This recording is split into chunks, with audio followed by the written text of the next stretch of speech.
내가 봄에 하늘에 열린 문이 있는데 나팔소리 같은 음성이 말씀하시기를 이리로 올라오라 하셨습니다. 하나님이 요한 사도의 눈을 열어주시고 천국 문을 열어주셨습니다. 그래서 당신이 앉아 계시는 하늘 보좌를 보여주셨죠. 하나님의 보좌를 보여주셨다는 것은 성경에 나타난 계시 가운데 최고의 계시입니다. 다 보여주신 겁니다. 하나님의 보좌는 성도가 볼 수 있는 가장 최고의 영적인 광경 중에 최고의 광경이라고 할 수 있습니다. 오늘 하나님이 여러분들을 또 저를 불쌍히 여겨주셔서 하나님의 보좌를 보여주시기를 바랍니다. 계시록 3장 20절에 라오디게아 교회에 하신 말씀 가운데 볼지어다 내가 문 밖에 서서 두드리노니 누구든지 내 음성을 듣고 문을 열면 내가 그에게로 들어가 그로 더불어 먹고 그는 나와 더불어 먹으리라 하는 말씀이 있습니다. 주님의 음성을 듣고 문을 열면 어떤 일이 일어나느냐? 더불어 먹는 일이 일어납니다. 주님과 더불어서 순댓국 한 그릇 먹는 그런 것 말하는 거 아닙니다. 먹는 것으로 표현한 주님과 나와의 합일, 완전한 회복된 관계, 이것을 말씀하는 거거든요. 여러분 오늘 예배에 나오시면서 주님을 기대하시면서 나오셨습니까? 저는 오늘 여러분들이 예배를 드리는 도중에 하나님과 나 사이에, 예수님과 나 사이에 그런 일들이 일어나기를 바라요. 주님은 우리가 마음문 여시는 우리의 문으로 들어오고 우리는 오늘 주님이 열어주시는 하늘문 열린 문으로 들어가는 은혜.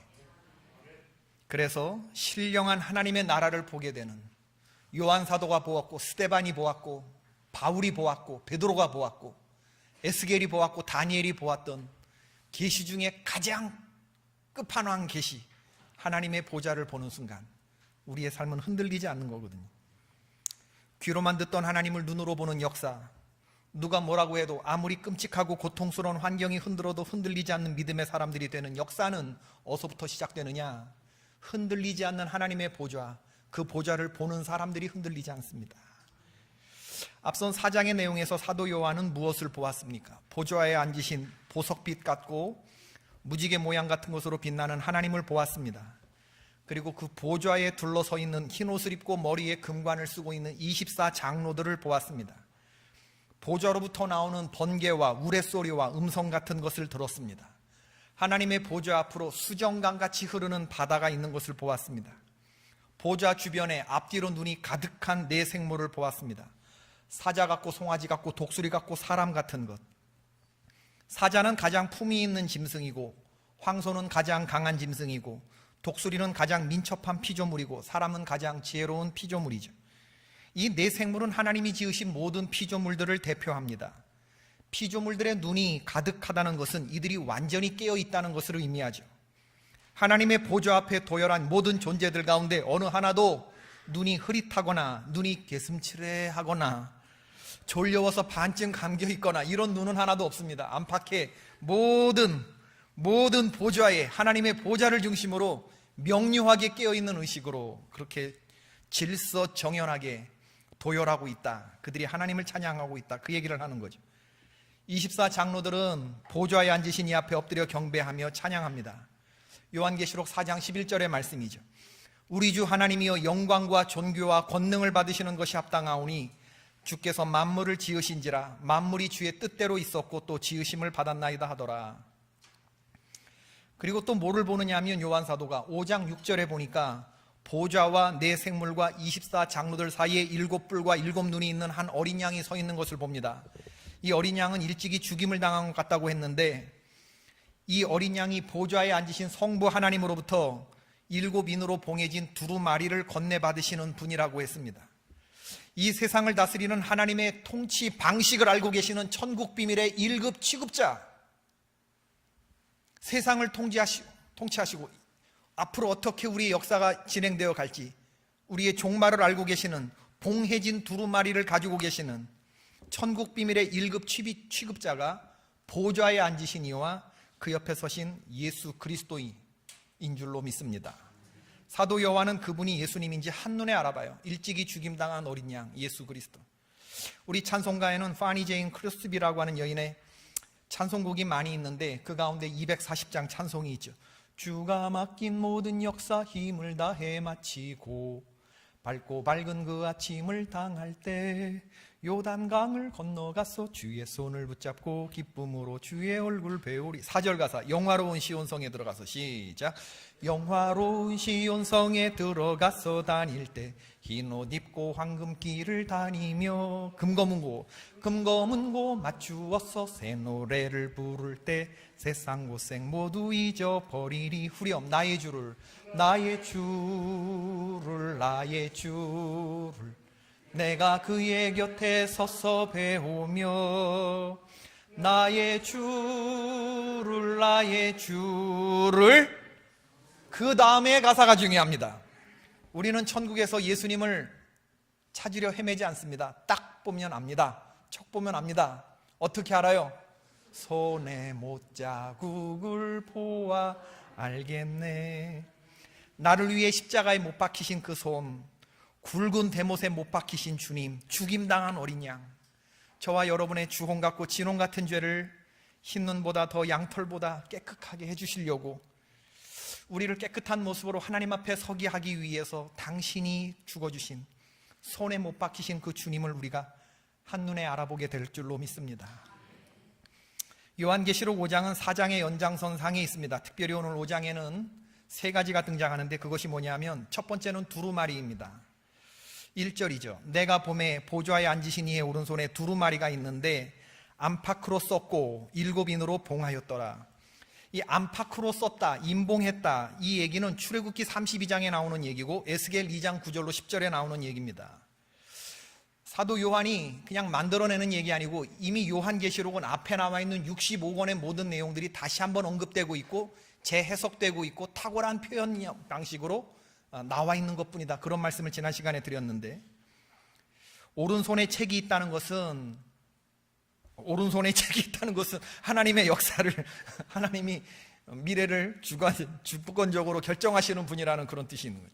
주님이 오른손에 봉해진 두루마리를 안팎으로 쓰여진 걸 들고 있어요.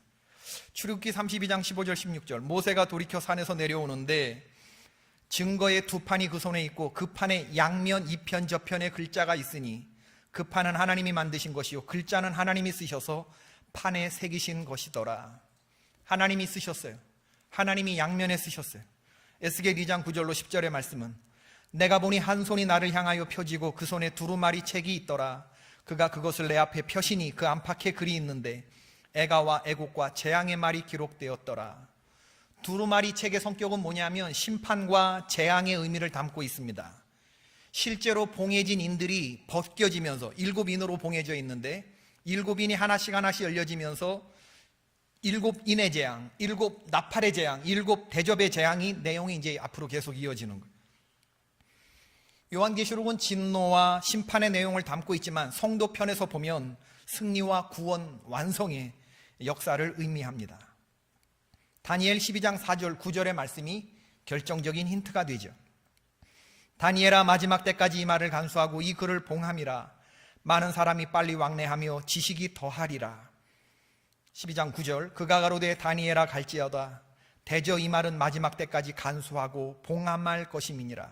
봉함하라는 말은 뭐냐면 아무에게도 공개하지 말고 비밀로 남겨두라는 말이 아니라 마지막까지 잘 보존하고 있어라, 그 얘기입니다. 모든 시대를 향하여 하나님의 말씀을 아는 사람이 없이 봉해 있지 말아라, 그 얘기가 아니고 훼손되거나 하나님의 말씀이 변조되지 못하도록 각별한 조치를 취하라, 그 얘기죠. 정리하면 이런 얘기입니다. 보좌에 앉으신 오른손에 진노와 심판에 관한 내용을 담고 있는 두루마리가 들려져 있는데 여기에는 하나님의 최종적인 구속의 완성과 그로 인한 하나님의 백성의 승리의 내용이 담겨 있고 악인들을 향한 심판과 저주의 내용이 담겨 있는 7개의 인으로 철저하게 봉인되어 있는 이 두루마리가 보좌에 앉으신 성부 하나님의 손에 있는데 이게 예수 그리스도, 일찍 죽임당한 어린 양 보좌 옆에 서 계시는 그 예수님의 손에 이게 옮겨집니다. 그리고 차례로 열리게 되고 악인은 심판을 받게 되고 의인은 승리케 되는 역사가 이루어지게 된다고 하는 거죠. 사도 요한은 이 봉인된 두루마리가 이게 어린 양에게 전달되는 그 광경을 보면서 이것을 쓰신 하나님, 어린 양을 통해서 그 약속의 내용이 성취될 그 주인공의 모습을 보는데 큰 천사가 외칩니다. 또 봄에 힘있는 천사가 큰 음성으로 외치기를 누가 그 두루마리를 펴며 그 인을 떼게 합당하냐 하나 하늘 위에나 땅 위에나 땅 아래에 능히 그 두루마리를 펴거나 보거나 할 자가 없더라. 사도 요한은 그 두루마리를 펴거나 보거나 할 자가 없다고 하는 생각에서 크게 웁니다. 목소리를 높게. 그리고 오랫동안 울었던 것 같아요. 그때 24장로 중에 한 사람이 요한에게 말합니다. 5장 5절. 장로 중에 한 사람이 내게 말하되 울지 말라. 유대 지파의 사자 다윗의 뿌리가 이겼으니 그 두루마리와 그 7인을 떼시리라 하더라. 사도 요한은 하나님의 보좌를 보면서 두루마리가 있는 걸 봐요. 두 번째는 뭐를 보냐 하면 8절의 말씀입니다. 그 두루마리를 취하심에 네 생물과 24장로들이 그 어린 양 앞에 엎드려 각각 검은고와 향이 가득한 금대접을 가졌으니 이 향은 성도의 기도들이라. 중요한 것 중에 하나가 금대접을 보는데 이건 기도를 말한다. 기도를 말한다. 오늘 우리들은 천국에서 천천과 만만의 존재들이 찬양하는 우렁찬 소리를 듣는데 이 우렁찬 소리가 반 시간쯤 고요해지는 때가 있습니다. 그때가 언제냐? 하나님이 성도의 기도를 들으시는 때죠. 마지막 7째 인이 떼어질 때 일어나는 일인데 그게 뒤에 보면 나오지만 8장 1절의 말씀이죠. 7째 인을 떼실 때에 하늘이 반 시간쯤 고요하더니 하늘이 조용해지는 거예요. 찬송, 영광, 부요함, 힘과 지혜와 능력이 세세토록 무궁토록 여호와께 있을지어다 막 엄청난 소리가 막 들리는데 이게 반 시간쯤 조용해져요. 하늘이 조용해지고 하나님 보좌 주변으로 천사들이 조용히, 천사들이 날개가 몇 개죠? 6개. 6기통 엔진이죠. 6기통 엔진. 천사들이 조용히 그러나 바쁘게 오고 갑니다. 계시록 8장 3절부터 5절에 보면 또 다른 천사가 와서 제단 곁에 서서 금향로를 가지고 많은 향을 받았으니 이는 모든 성도의 기도와 합하여 보좌 앞 금제단에 드리고자 함이라. 향연이 성도의 기도와 함께 천사의 손으로부터 하나님 앞으로 올라가는지라.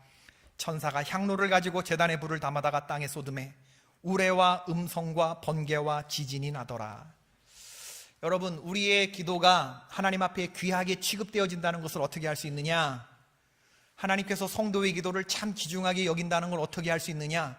기도를 담는 용기를 보면 알아요. 비싼 화장품일수록 용기가 예쁘죠? 아닌가? 절반값은 용기값이라고 그러대요. 그럼 아무렇게나 플라스틱 병에 담기지 않습니다. 좋은 내용은 좋은 용기에, 포장지에 담기는 법이죠. 성도들의 기도가 아무렇게나 그냥 플라스틱 뭐 여기 이런 데서 담기는 게 아니고 어디 담겨요?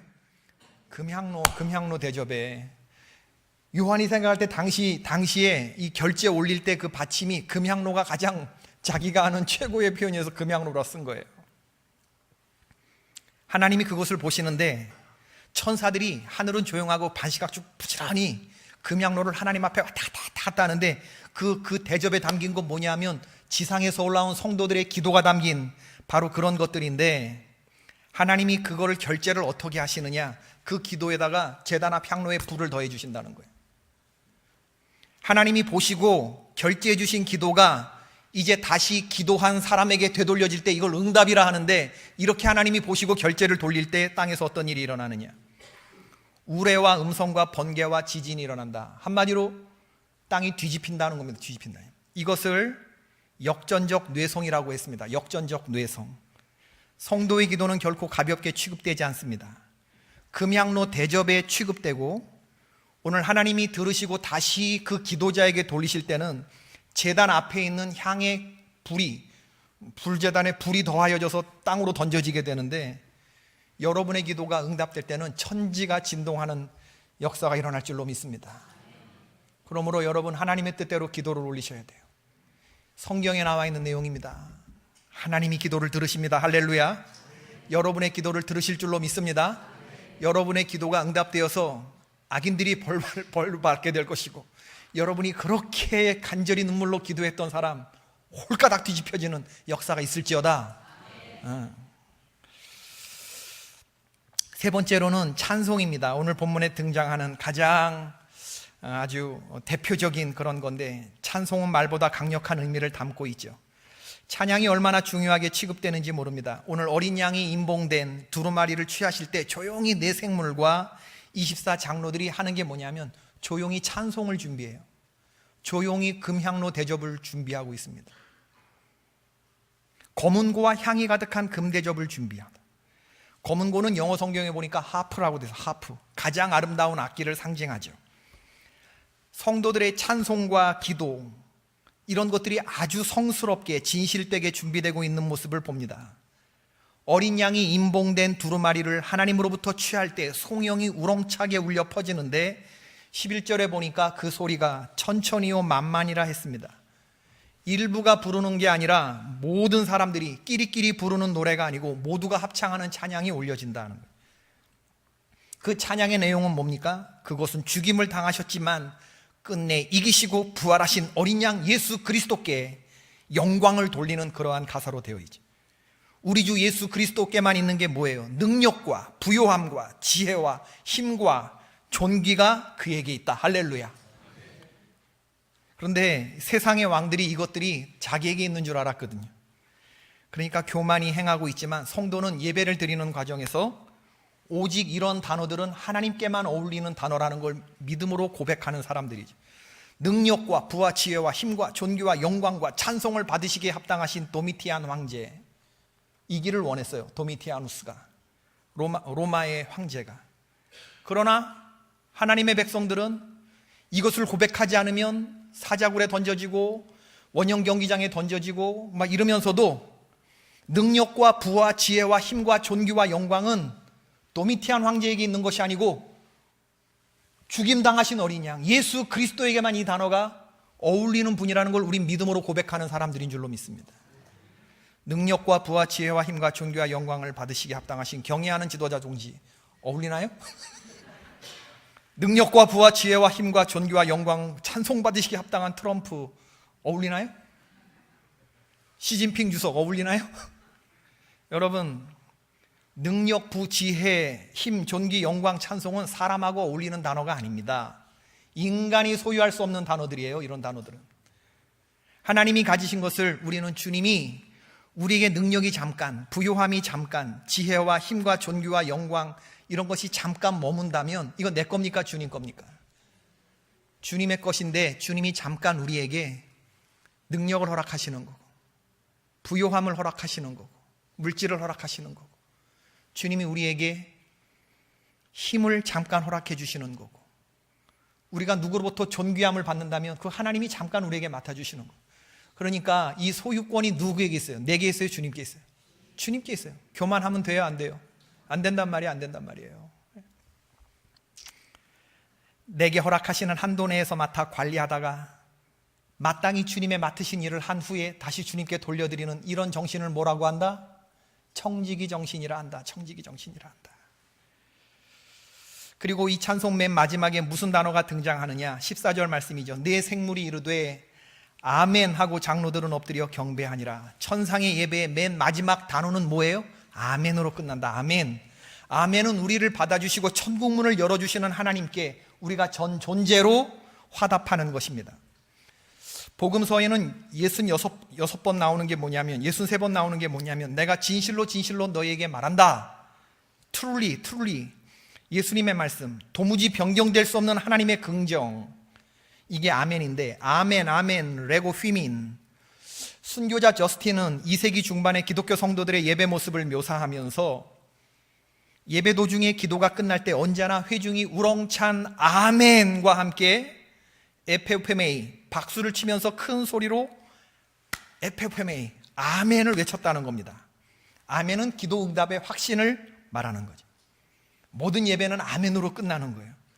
아멘은 뭐라고요? 우리 존재를 받아주시는 하나님 앞에 전 존재로 화답하는 거. 하나님의 말씀이 이루어질 줄로 믿습니다. 우리가 아멘 하고 외칠 때에 하나님이 우리에게 이루어 놓으신 놀라운 풍성한 구원의 역사가 내 안에 중간 저장이 되는 줄로 믿습니다. 우리 한번 해볼까요? 내가 뭐라고 그러면 여러분들은 아멘! 우렁찬 목소리가 2세기 150년, 정확하게 말하면 150년, AD 150년의 성도들이 그렇게 했다는 거예요. Ready? 보호자에 앉으신 이와 어린 양에게 찬송과 영광과 권능을 세세토록 돌리는 개포교회 성도님들이 되시기를 축원합니다. 이게 우렁찬가요? 여러분, 이게 하늘에 있는 천천과 만만의 사람들과 지금이 다르지 않아요. 예배는 엄청난 것입니다, 여러분. 주일날 졸리운 장로님들의 기도와 우리 장로님들이 그렇다는 얘기는 아닙니다. 그리고 성가대의 불협화음과 그냥 다 늙어 빠진 사람들이 앉아가지고 이렇게 예배드리는 것 같이 보여도 이게 우리 주님의 눈에는 엄청난 것으로 보이는 거예요. 아멘 하는 순간에 보좌에 앉으신 이와 어린 양에게 찬송과 영광과 권능을 세세토록 돌릴지어다 했더니 내 생물과 모든 존재들이 아멘 했다는 겁니다. 아멘 했다. 여러분, 말씀과 기도와 찬송 이 세 가지가 있는 걸 뭐라 그래요? 예배라 한다. 예배라 한다. 예배는 우리의 삶의 중심입니다. 그렇게 믿으시는 분들만 아멘 하십시다. 천국의 중심은 하나님의 보좌입니다. 그 보좌를 중심으로 모든 존재들이 다 모였습니다. 질서정연하게. 하나님은 하늘에서도 땅에서도 자기 백성들을 자기의 중심으로 모으시는 분이십니다. 그 중심에서 우리는 하나님을 예배하죠. 이 예배가 우리가 흔들리는 세상, 요동치는 세상에서 이탈하지 않고 우리가 중심 잡고 나아갈 수 있도록 중심을 잡아줍니다. 따라해 봅시다. 중심이 없으면 주변도 없다. 처음부터 시작. 2010년에 칠레와 아이티에서 각각 규모 8.8, 진도 7.0의 지진이 있었는데 일본처럼 내진 설계가 잘 되어 있는 칠레는 550명이 죽었지만 아이티는 30만 명 넘는 사람이 죽었습니다. 제가 이번 주간에 일본 교토 지역, 오사카 지역을 다녀왔는데 여러분들이 잘 알고 계듯이 고베 대지진이 있었던 지역이잖아요. 그 지역이 1995년 1월 17일 새벽 5시 50분 딱 12초 동안 진도 7.2 지진이 땅을 흔들었어요. 그동안 건물들이 좌우로 흔들리는 것에만 대비됐던 건물들, 고가 고속도로가 속절없이 무너졌는데 이게 이렇게 움직인 게 아니고 어떻게 움직였어요? 이렇게 움직였어요. 고베 지진이 상하로, 직하로 흔들어댔습니다.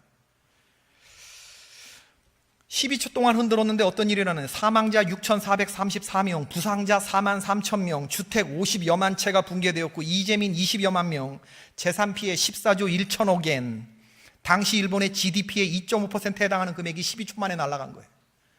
일본은 고베 지진 이전과 이후가 달라졌다고 합니다. 모든 건물이 복도식으로 되어 있고 정부가 허락한 대로 지어야지 마음대로 구조 변경했다가는 큰일 난다고 합니다. 우리나라는 어때요? 준공허가 떨어지면 그 다음 날로부터 우리는 고치네. 그렇죠? 손댔다간 큰일 난대요, 일본은. 이제 모든 건물들은 좌우로 흔들리는 것뿐만 아니라 상하로 흔들리는 것에도 대비하여 지어진다고 하는데 고베 지진 이전과 이후가 달라졌대요. 고베 지진을 대하는 일본인들의 태도, 그들이 생각해낸 방식 가운데 어떤 것이 있는가 하면 어떤 건물은 꼭대기에 커다란 줄을 달아맸다고 하는데 지름이 5m가 넘고 무게가 660톤 정도 되는 큰 추가 딱 건물의 중간에 있어서 지진이나 태풍이 건물을 오른쪽으로 흔들면 그 힘의 반대 방향으로 추가 움직이게 오뚜기처럼 해서 이게 중심을 잡아준다네요.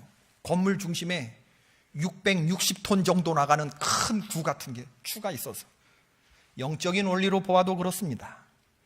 우리가 살아가는 세상이 우리들을 좌우로 상하로 얼마나 흔들어대는지 몰라요. 사탄 마귀가 우리를 얼마나 흔들어댑니까? 그러한 때에 무엇이 우리의 삶의 중심을 잡아주느냐? TV 광고를 켤 때마다, 은밀한 죄의 유혹을 느낄 때마다, 세상이 사이렌을 울릴 때마다 그것에 좌우되는 발작과 경련을 일으키는 인간으로 전락하기가 쉬운 오늘을 살아가는 우리들에게 하나님 앞에 나아가 중심 잡지 아니하면 점점 더 깊은 두려움과 불안과 혼돈의 늪으로 우리는 빠져들 수밖에 없거든요. 예배가 우리의 삶의 중심을 지켜줘요. 이 중심이 없으면 우리의 주변이 다 흔들리게 되어 있습니다. 중심이 없으면 주변도 없기 때문에 우리 삶의 중심이 되지 못하는 인생은, 예배가 중심이 되지 못하는 인생은 이 세상에서 목적지 없이 표류하는 배와 다를 바가 하나도 없죠. 그래서 구약의 선지자들은 한결같이 예수님께 돌아오라고, 하나님께 돌아오라고 외쳤죠. 예레미야 3장 22절, 배역한 자식들아 돌아오라, 내가 너희의 배역함을 고치리라 하시니라. 회개라고 하는 게 뭐냐? 주변에서 중심으로 나아가는 것입니다. 우리가 다시 삶의 중심을 잡는 거죠. 흔들리고 방황하다가 흔들리지 않고 다시 중심 잡는 거예요. 그러므로 이제 말씀을 맺겠는데, 내가 예배의 자리에 나왔다고 하는 것은 내가 이기고 승리했다고 하는 강력한 증거입니다. 무엇보다도 강력한 증거. 나와서 졸아도 예배 자리에 나오시기를 바랍니다. 내가 개슴칠에 이런 눈 없다 그러니까 괜히 그냥 막 꼬집으면서 지금 굉장히 애쓰시는 분들이 눈에 보이는데 내가 의식적으로 안 보려고 그래요. 다 보이지만 안 봐요. 늘 주무시는 분 오늘 안 주무시려고 막 애쓰시는데 승리했다는 증거. 피곤한 시간이죠. 하루 종일 일하시는 분들. 작년보다 우리 여자 성도들이 일하시는 분들이 신방하면서 다녀보니까 경제적으로 어려워서 그런지 많아졌어요. 일하시는 분들이 많아졌어요. 피곤한 시간이지만 여기에 나왔다는 것은 승리했다고 하는 증거입니다. 여러분, 여기는 누구나 나올 수 있는 것 같지만 아무나 나올 수 없는 자리입니다. 여기 나올 수 없는 형편의 사람들이 많은데 그 모든 조건과 상황을 이기고 나왔다는 것, 모든 상황 속에서 오늘 우리가 나와서 하나님께 말씀과 기도와 찬송을 드린다고 하는 건 이건 이겼다고 하는 증거예요. 그런 여러분에게 한 가지 더 권면드리자면 조금 더 명료한 의식으로 하나님께 예배하자. 기왕 나온 거 그 얘기를 하고 싶은 거죠. 제가 요즘 속회별로 신방 중인데 가끔 궁금해서 묻습니다. 지난 주일날 제가 어떤 설교를 했죠? 말씀이 여러분을 붙들어 주시나요? 물었더니 놀랍게도 지난주 설교를 기억하는 사람이 없었습니다. 제가 웃지 마세요. 웃는 분들은 기억하는가? 제가 지난 주일날 어떤 사람을 예로 들어서 설교를 했습니까? 라고 물었더니 놀랍게도 아무도, 난 처음에 장난하는 줄 알았어요. 농담인 줄 알았는데 진짜 기억을 못 하시는 거예요. 표정들을 보니까 막 눈 피하려고 그러고 막. 제가 너무 충격받고 분위기가 쌓이니까 옆에서 집사람이 하는 소리가, 에이 목사님 갑자기 그렇게 물으시면 성도님들 몰라요. 저도 기억 안 나요. 저도 1부, 2부, 3부 예배 다 드렸는데 3번 들었는데 기억 안 나요. 이게 저를 이해시키려고 하는 건지, 이게 위로하려고 하는 건지. 당신이나 그렇지, 당신이나. 뭐 애 날 때 마취했다는 핑계는 마취, 전신 마취하면 기억력이 없어진다고. 당신이나 그렇지, 당신이나. 여러분, 세상 어떤 소리에 귀를 열어두고 사십니까? 제가 지난 주일날 이번 금요 기도회에 나오면 100만 원 드린다 했습니까? 안 했습니까? 100만 원 드린다 했으면 기억했겠습니까? 못했겠습니까? 눈이 동그래지는 갑자기. 목사님이 지난주 금요일 예배는, 여러분 제가 지난주 일날 설교하면서 여러분들에게 이번 금요일 나오시는 분들에게 3월 22일 금요일 저녁 심야기도 나오는 분들에게 100만 원씩 드리겠습니다라고 했으면 그 소리 잊을 사람이 있을까? 뭐를 예배하고 살아가는 거예요? 뭐를 살아가면서 어떤 말이 여러분 귀에 꽂힙니까? 어떤 소리를 붙들고 일주일을 사십니까? 어떤 말씀이 세상 속에서, 그 흔들리는 세상 가운데서 여러분의 중심을 잡아줍니까? 어떤 말씀이 여러분을 붙잡아 주느냐? 제가 강모 권사님 아니었으면 실족할 뻔했잖아요. 권사님께서 미안한 얼굴로 저를 바라보시면서 잔잔히 말씀하시더라고요. 지난 주일에 목사님께서 아름다운 마무리라는 제목으로 말씀을 전하셨어요. 엘리야를 말씀하셨죠. 엘리야가 하마터면 아름답게 마무리를 짓지 못하고 죽기를 간청했던 순간이 있었는데 하나님이 그런 엘리야에게 위로와 능력의 말씀을 주셨습니다. 시선이 자기에게만 두어져 골똘해 있던 엘리야의 시선을 밖으로 거두게 하시고 그의 무너진 가치를 세워주시고 엘리야가 마무리해야 할 사명을 일러주셨죠. 성도들은 믿음의 길에서 파손당하지 말고 광야에서 까마귀 밥 되지 말고 불말과 불병거를 타고 하나님 나라 들림받을 때까지 아름다운 마무리를 지어야 한다고 말씀하셨습니다. 와, 강모 권사님이, 목자가, 있는 사람들이나 있지, 이게 귀에 시시하니까 있지, 아무것도 아닌 것이니까 있지, 이거 놓치면 죽는다고 생각하는 사람은 있겠습니까, 여러분? 깜짝 놀랐어요. 목자 모임도 없는데, 제가 물어보지도 않을 건데 이번 주 목자 모임이 없을 거라고 얘기를 했는데, 그런데도 이 말씀을 처음부터 끝까지 꽉 붙잡고 있는 분들이 있더라니까요.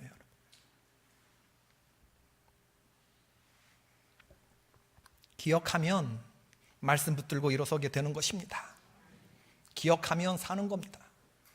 이 말씀 기억하면 흔들리는 세상 가운데에서 그렇지 않은 순간이 올 때 아름다운 마무리를 향해 가리라. 엘리야의 이야기가 나를 잡아주는 거예요. 이거 한 말씀 기억나지 못해서 우리가 세상이 흔들리는 대로 휘청거리면서 가는 겁니다.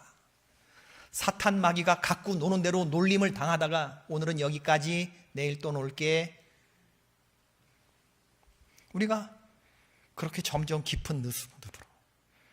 하나님은 우리를 강한 존재로 만들어 주셨는데 믿음으로 대응하지 못하고 그렇게 살아가는 존재가 되는 거거든요. 새벽으로는 히브리서를, 금요 기도회 때는 요한계시록을 읽고 있는데 오늘 말씀 준비하면서 외주리를 걸어가는 그런 사람이 묵상이 되더라고요. 히브리서도 그렇고 요한계시록도 그렇고 신앙을 지키기 참 힘든 박해 시대를 걸어갔던 성도들이거든요. 1세기 크리스찬들. 그들은 정말 엄청난 믿음을 가지고 그 세상을 견뎌냈던 사람들이에요. 미국의 스턴트맨 닉 왈렌다가 생각이 나죠. 그는 외줄타기의 달인인데 2012년 캐나다와 미국 국경을 가로지르는 나이아가라 폭포에 가장 세찬 바람이 분다는 홀스슈 폭포 위에 548m짜리 쇠줄을 걸었어요. 길이 548m짜리 30분 안에 건너겠다고 했습니다. 안전장치 하나도 없이 중심을 잡는 긴 막대기 하나만 들고서 캐나다 쪽에서부터 미국 쪽으로 건너가는데 미국 ABC 방송국이 안전거리를 해야만 생중계를 할 수 있다고 말함으로써 안전거리를 하고 25분 만에 건넙니다. 이 장면을 12,900명의 관중이 손에 땀을 쥐면서 지켜봤죠. 그곳을 건넌 후에 닉 왈렌다가 이렇게 말했습니다. 정면에서 불어오는 바람 때문에 눈을 뜨기 어려워 쉴 새 없이 눈을 깜빡거려야 했습니다. 아래를 보면 엄청난 폭포의 소용돌이가 저를 무섭게 했습니다. 위를 보면 아득한 물보라가 얼굴을 때리는 바람에 눈을 어디에 두어야 할지 몰랐습니다. 그런 상황 속에서 스포트라이트가 비치는 폭포 사이의 공간을 한 걸음 한 걸음 따라 걸어가다 보니 기묘한 느낌이 들었습니다. 저는 그렇게 한 걸음 한 걸음 집중하면서 앞으로 나아갔습니다. 굉장히 특이한 경험이었습니다. 여러분, 진실로 그렇습니다. 우리 신앙인들이 걸어가는 길이 그렇다고 생각이 돼요. 시선을 둘 데가 없어요. 정면에서 오는 것과 아래를 둘 수도 없고 위를 둘 수도 없이 우리의 얼굴을 때려대는 게 있기 때문에. 신앙인은 더 나은 본향을 향해 앞으로 나아가는 사람들, 이미 떠나온 본향을 향해 돌아갈 수 있었지만 돌아가지 않은 사람들. 히브리서 새벽바다. 왜? 우리들의 시민권이 이 땅에 있지 않고 저 하늘나라에 있다고 믿어 의심치 않았기 때문에 그들 믿음의 길에서 배교하지 않았어요. 돌아갈 수 있었어요. 그러나 안 돌아갔어요. 히브리서 11장 15절 16절. 그들이 나온 바 본향을 생각하였다라면, 너무나 중요한 고백이라 우리 다 같이 한번 읽어봅시다. 시작. 그들이 나온 바 돌아갈 기회가 있었으려니와 그들이 이제는 더 나은 본향을 사모하니 곧 하늘에 있는 것이라. 이러므로 하나님이 그들의 하나님이라 일컬음을 받으심을 부끄러워하지 아니하시고 그들을 위하여 한 성을 예비하셨느니라. 아멘.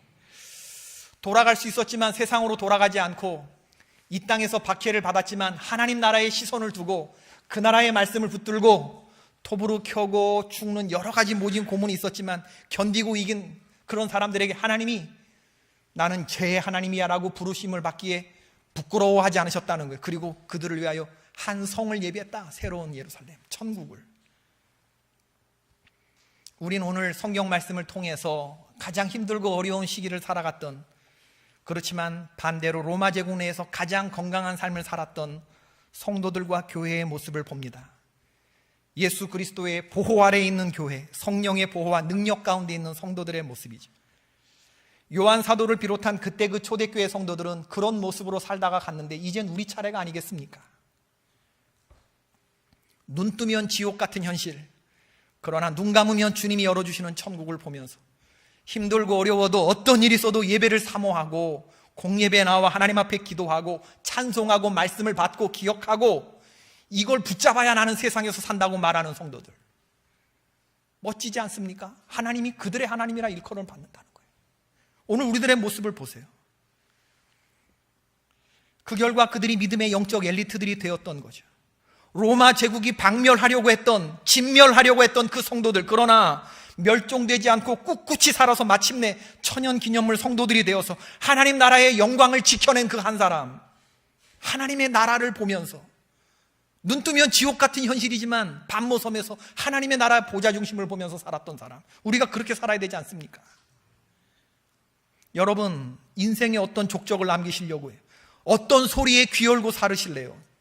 무엇을 쳐다보며 살려고 하십니까? 오늘 들은 얘기, 어떤 엄마가 아이에게 세상에 공짜가 없어, 그런 교훈을 주었대요. 이해할 수 있어요. 그렇습니까? 세상에 공짜가 없어. 그랬더니 어린 아들이, 엄마, 하나님 나라 가는 건 공짜래요. 예수님이 값을 치러주셨대요. 하나님 주시는 것은 숨 쉬는 거, 공기도 공짜래요. 왜 세상에 공짜가 없어? 하나님 은혜가 공짜인데? 와, 오늘 교육부 주간 예배 드리면서 아이들의 마음속에 흔들리지 않는 중심추 하나 딱 박아주는 거, 이게 우리의 사명인 줄로 믿습니다. 일찍이 흔들리는, 막 상하 좌우로 움직이는데 움직이지 않다, 움직이는 반대 방향으로 가는 이 움직이지 않는 중심추 하나가 딱 지어지면서 엄마 아빠 말은, 하나님 주시는 거 다 공짜인데 왜 세상에 공짜가 없어? 우리는 하나님의 은혜로 사는데 라고 말하는 그러한 자녀들. 오늘 주님이 보여주시는 계시의 가장 소중한 하늘 보좌를 바라보시면서 그 능력으로 이 땅에서 승리하시는 저와 여러분이 될 수 있기를 주님 이름으로 축원합니다. 우리 찬양팀 나오고 오늘 찬양 부르면서 기도할 텐데, 우리 비전 찬양 불렀고 마라나타 찬양 불렀는데 우리 오늘 그 찬송을 부릅시다. 원래 하늘에 가득 찬 영광의 하나님을 부르려고 했는데 그거보다 오늘 찬양 딱 들으니까 비전과 마라나타 찬양이 어울릴 것 같아요. 여러분, 비전이라고 하는 거 뭐 보이는 거, 보는 거 아닙니다. 진정한 비전이란 무엇이냐? 비전, 비지블, 보이는 거. 보이지 않아도, 환경이 어두워도 보이지 않아도 주님 앞에 나와 엎드리는 것이 비전입니다. 보여서 나오는 건 누가 못 가. 보이지 않지만 주님 보좌 앞에 나와 주님이 일러주시는 깜깜한 그 현실을 향해서 한 걸음 내디딜 수 있는 용기를 갖는 거, 그게 우리의 비전인 거예요. 비전은 뭘 봐서 가는 거 아닙니다. 보이지 않아도 가는 거.